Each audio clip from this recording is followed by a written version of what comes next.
We asked Darren Ellis to come on and speak today. I don't know, it may be new to some of you.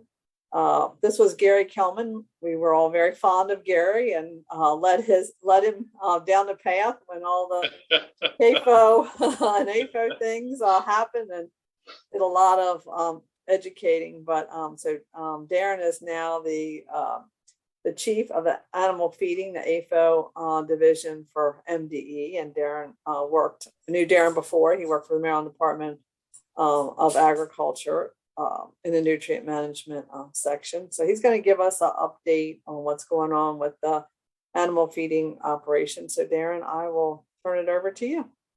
Super. Thanks, Jen. Good afternoon, everybody. Again, Darren Ellis, Division Chief with Animal Feeding Operations Division with MDE. So happy to be with you here for the lunch break. I'll be giving the update for our operations and some specific information for the interests related to certain subjects. Again, what is AFO? CAFO and MAFO, again, animal feeding operations. We're dealing with confinement of animals 45 days in a 12-month period. The main classifications are small, medium, and large, and we're not talking about farms where animals are not confined. The main animal, as far as the concentrated animal feeding operations, we're looking at mainly the medium and large AFOs that would potentially discharge waters contaminated with manure, litter, processed wastewater to surface waters of the state. Here, a federal permit is required.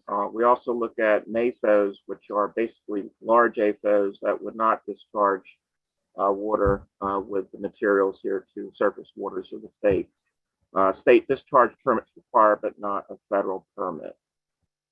As far as the size table here, again, broken down between large, medium, and small for the different animal types. Predominantly, the broilers is what we're looking at in Maryland, but we do have breakdown of other animal categories here throughout Maryland, large, medium, and small categories. So we're looking at a couple different areas here associated with AFOs. Production area, mainly we're talking about animal confinement areas, animal housing, where they're all quartered on lots. Manure storage areas, structures themselves, any feeding type structures, that would be also present on the production areas. Waste containment areas, there could be composting, mortality areas as well, those kind of structures. So all this is related to the production areas. Land application areas associated with CAFOs. So again, land that's under control of the AFO owner or operator, regardless whether it's owned, rented, or leased, in which where materials are being land applied to different fields. All application areas must be included in the CNMP and also the nutrient management plan. So regulated discharges from a CAFO to surface water. So this does include manure, litter, and processed wastewater. The discharges from production land application areas are not exempt as agricultural storm water. So this would exclude precipitation, storm-related events that would qualify as agricultural storm water. So as far as the general discharge permit regulates AFOs to discharge animal manure, poultry litter, and processed wastewater to the waters of the state. This all has to be done in accordance with conditions of the permit.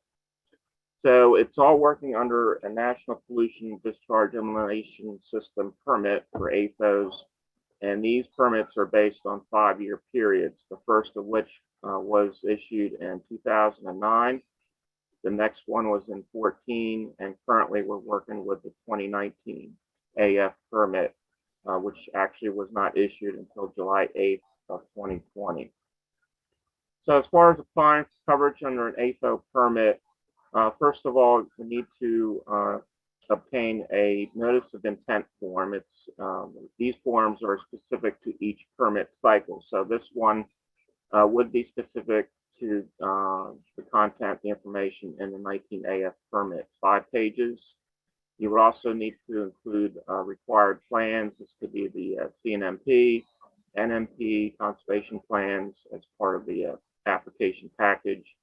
And this would all get sent in, the completed NOI, signed NOI, and the required plans to our office, MDE. These plans, the required plans, would be required to address EPA's 9 minimum standards to protect water quality. So again, all these are associated with production areas and land application areas. So any of the storage areas, any type of management, handling of different materials, any kind of best management practices that would be required, land application protocols, record keeping, etc. All of that would have to be included in these plans. As far as new operations, so again, they're not covered under any AFO permit, so they could either be just a totally newly constructed operation on land that previously was not an AFO, or it could be have changed hands to a new owner or operator in these situations. So again, if it's a new operation, it is priority for us to move through the process of permitting to have coverage under a permit, so that we want to make sure that we can get all the documents completed as necessary, and so that we can promptly have the operation permitted. So moving into site inspections, it's also a very important part of what we do. EPA requires MDE to conduct at least one inspection every 5 years per facility. So we do use a checklist of items to go through an orderly approach in looking at all these interests, area resource concerns associated with production and land application areas. If there's any kind of issues or concerns that not in accordance with the permit conditions, there would be follow-up inspections that would be conducted. So as far as inspections here, why do we inspect? So there could be a different set of reasons here: complaints, registrants, verification of MAFOs. Sometimes that situations change as far as the scope of the operation. Withdrawals, we would have to go out and do an inspection to ensure that the closure facility can be completed. AFOs that would be close to waters of the state. Any operations that we may think may meet the requirements to need a permit that would qualify as CAFOs. And unfortunately, there are situations where AFOs, we try to work through the process for compliance, but we do have to do follow-up inspections. So what do we inspect as far as production areas, the land application areas? We look at those, the self-inspection records that operators are required to keep, and I'll go over that, and also proximity to waters of the state. So operators are required in the permit to keep records. Self-inspection records is what they're titled as. So there's a number of different records and record sheets, log sheets that would need to be kept by the operator. Weekly storage, containment structure inspections, facilities inspections for wastewater, manure, litter, wastewater storage, anything associated with the transfers of these materials, daily water line inspection. Those that are involved in applying the manure or wastewater materials would have to keep track of application records of those sources, and also the calibration of all manure spreading equipment would need to be kept. And we do have all of these records we do have on our website that would be available. I know these records, usually the planners have these also available in the CNMPs. So there's different areas to obtain these records.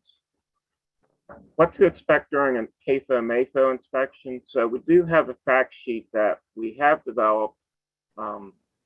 It basically explains the process here for the inspection from start to finish, starting with scheduling the inspection, what you would expect for as far as arrival. We do have biosecurity protocols that would have to be followed upon entrance to a site. Records review. So as far as the self-inspection records, we would look at all the records that would pertain to a particular facility based on the scope of the activities of that operation. We look at production areas as well as the land application areas, look at all of the areas of resource concerns, and make sure everything is in accordance with the permit conditions.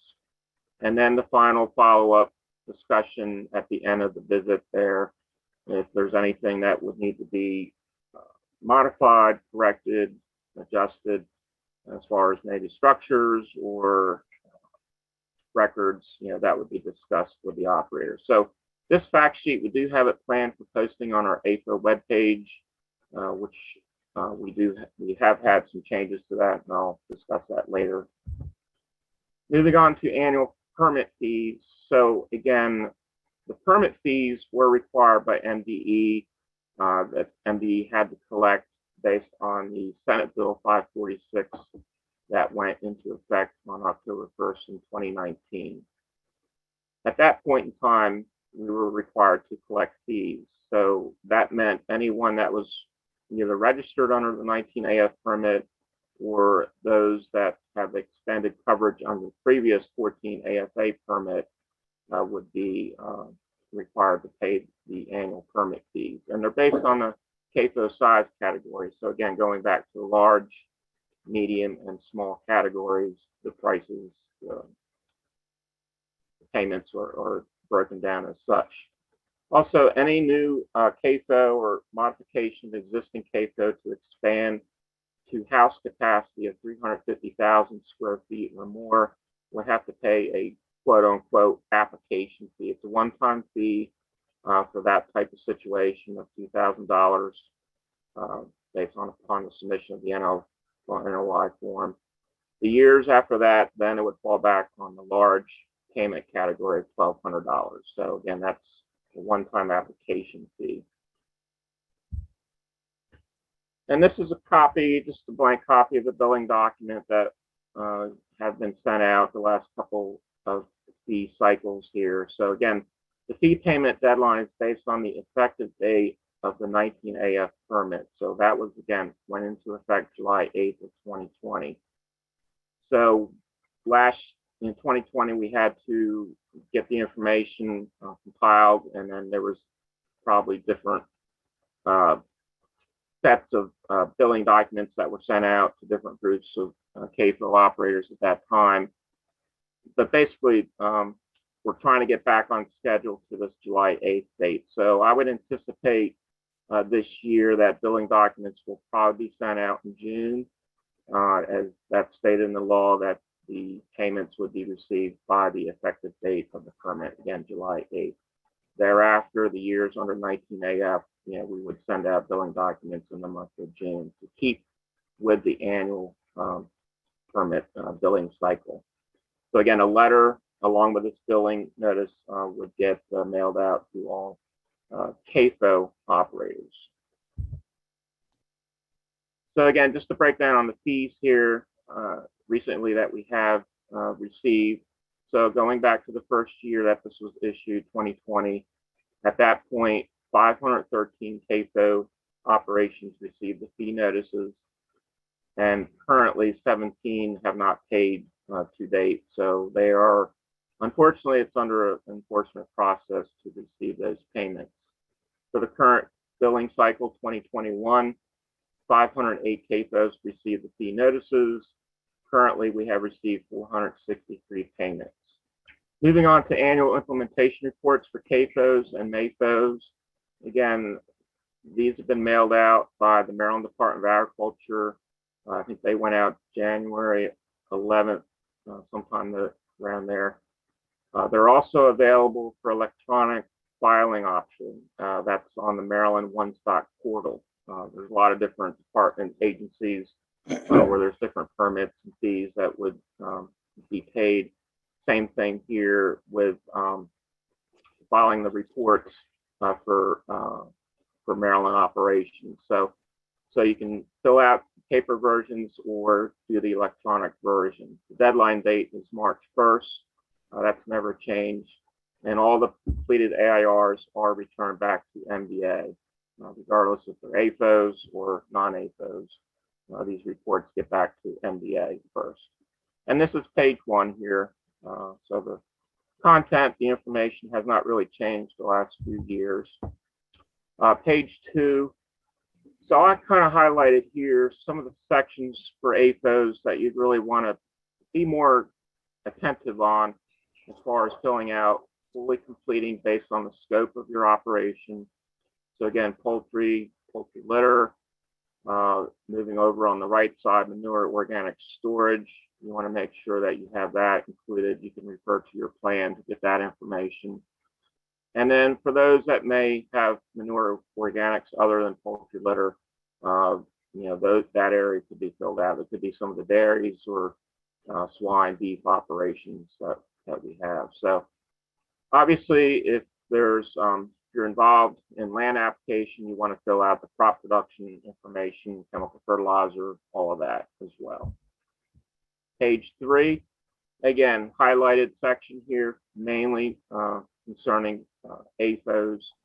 So the exportation of manure, any kind of processed wastewater, all of that would be denoted here, recorded on the exported section. So there's 3 different categories here, 3 different options to fill out. If we're going to 3 different locations, you would need to make sure that you get the name of the person, the name of the farm or entity where it's going. The address information is important to fully complete that. And the type of exported manure organics, make sure that you check that.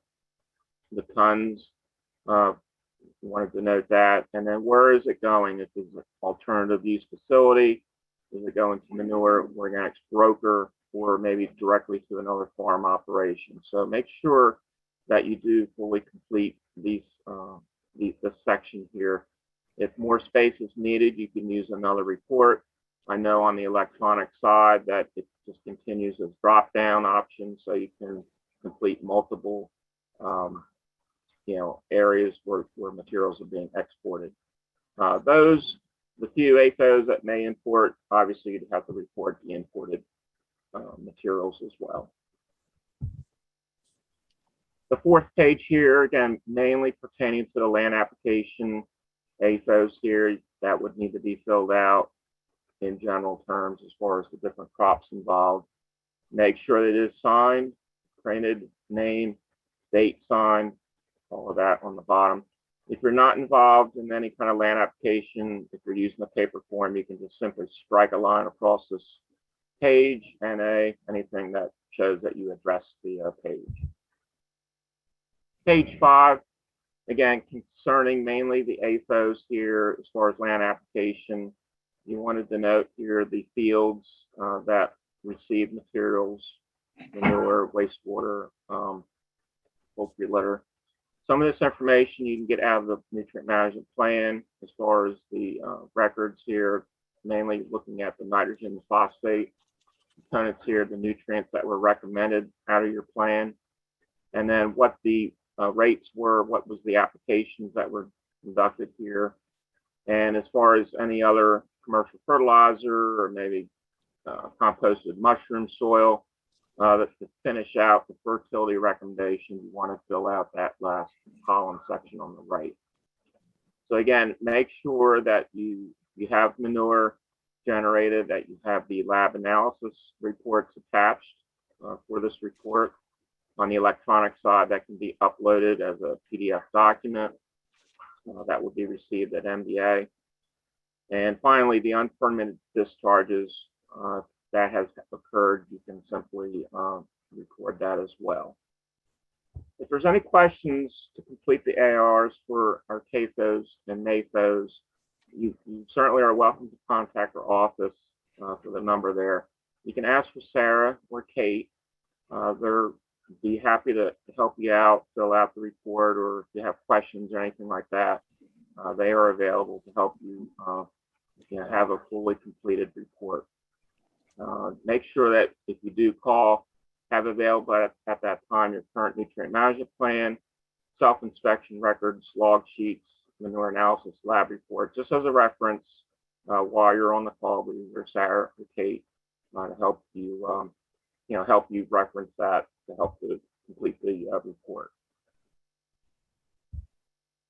As far as permit coverage status, currently for extended coverage under 14 and currently with 19 AF, 543 AFOs total, broken down with 519 CAFOs, 24 MAFOs.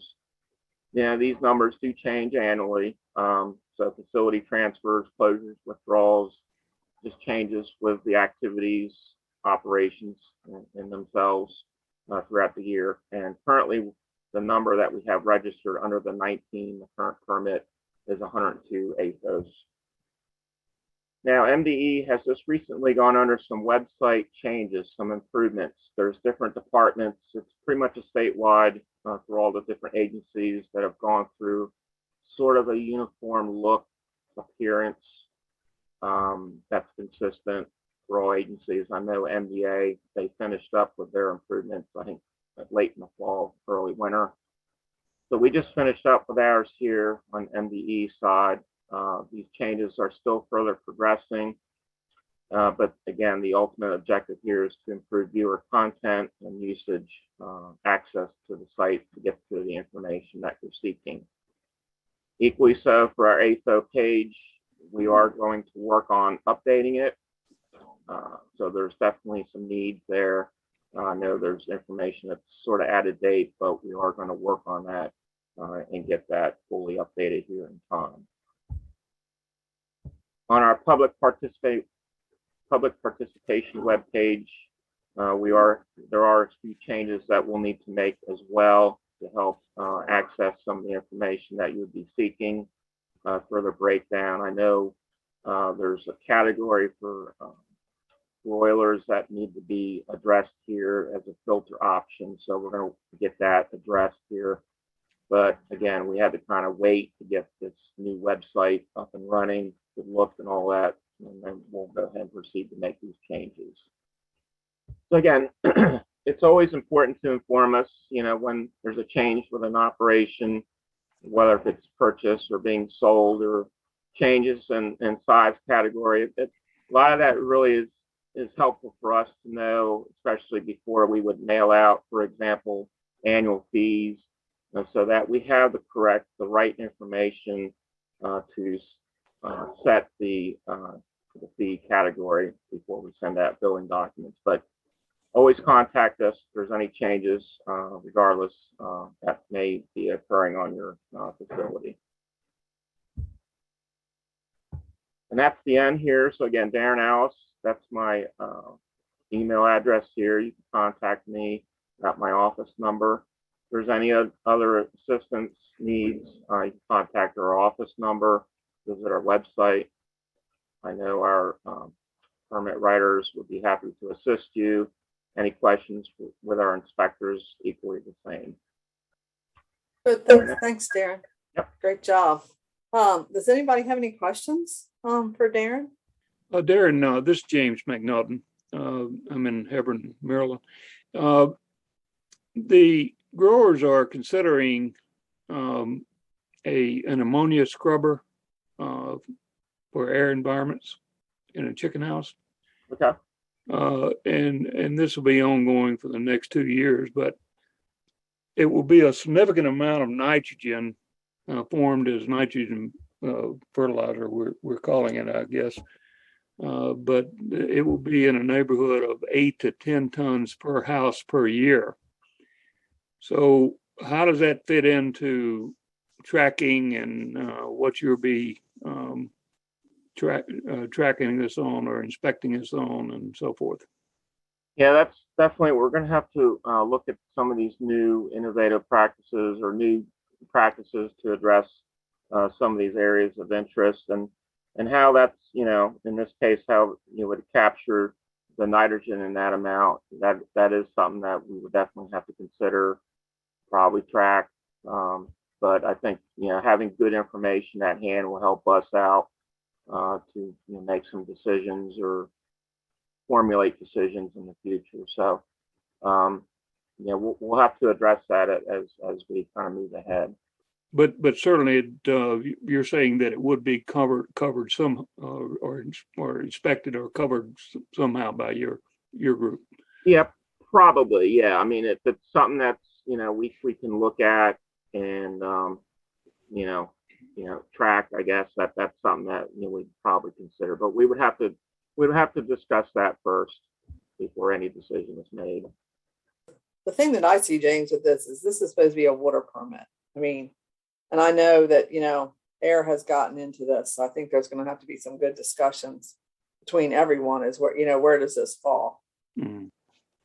Well, it's certainly is controllable because it will be a commodity, right, that would be sold, and it would be should be easily trackable. And but I'm assuming that the recipient of this nitrogen fertilizer would have to be, which would be farmers, would have to be involved in this process as well, I guess. Yeah. John, did you have a comment? Just, right now, what James is talking about is all experimental. It hasn't even started. So that's something we're going to be looking at down the road. So, I think let's find out what's going on before we really jump ahead of get the cart before the horse. Anybody else have any other questions? I will say, if you haven't done your AIR yet, I would encourage everyone to go online to the One Stop. It is much easier, and it kind of prompts you, if you don't need to fill in things, it'll take you right to the screen where you need to go. And Howard or whoever's in your area will be checking it. And if there's any mistakes, they will let you know. Could we get I know Howard's on, and Howard's probably laughing because he had to send mine back because I made a mistake on mine. Way to go. And while we're waiting for Howard, there is a lot of help. I think all the county extension offices will provide help or assistance if you need it. If you have any questions at all. I mean, I know that MDA's got people that are out there, MDE does. So it's not going to be hard to find people to help. Jenny, could we get a copy of these slides? Yes. These will be going out in our newsletter, like always, as we do with these meetings. And Sheila will post them also on the website. Darren, John Sullivan, I know John Sullivan was in your department and now has gone to be the state director of the Farm Service Agency. Will they be replacing him? Do you know? Yeah, that's I guess wait to see. I would assume that would be the intent, to have that position filled. As far as how soon that may be, that is unknown. Do not know. Okay. But we'll have to cross that bridge, I guess, once we have a little more information. Okay. Darren, can you go back to that? Can you flip back on your slides? One right there. No, go back one more. Right there. Hell. No, that one. Hell. Yeah. So, quiz of the day. What is wrong? What is wrong with this picture? I'll send you a free something. I don't know. Whoever can tell me what's wrong with this picture. I saw that too. No takers on this? Oh, come on, Far. You know what's wrong with that one. Yeah, they're all being shy today. I know. Oh, no, not being shy. I just had to look because I missed it before. The garbage can, right? Yep. Right. Right. Oh, that's perfect place for it. I know noted. it's a great place for it, but with biosecurity and we're telling everybody to heighten biosecurity because there's avian influenza out there in I guess Virginia, North Carolina, South Carolina.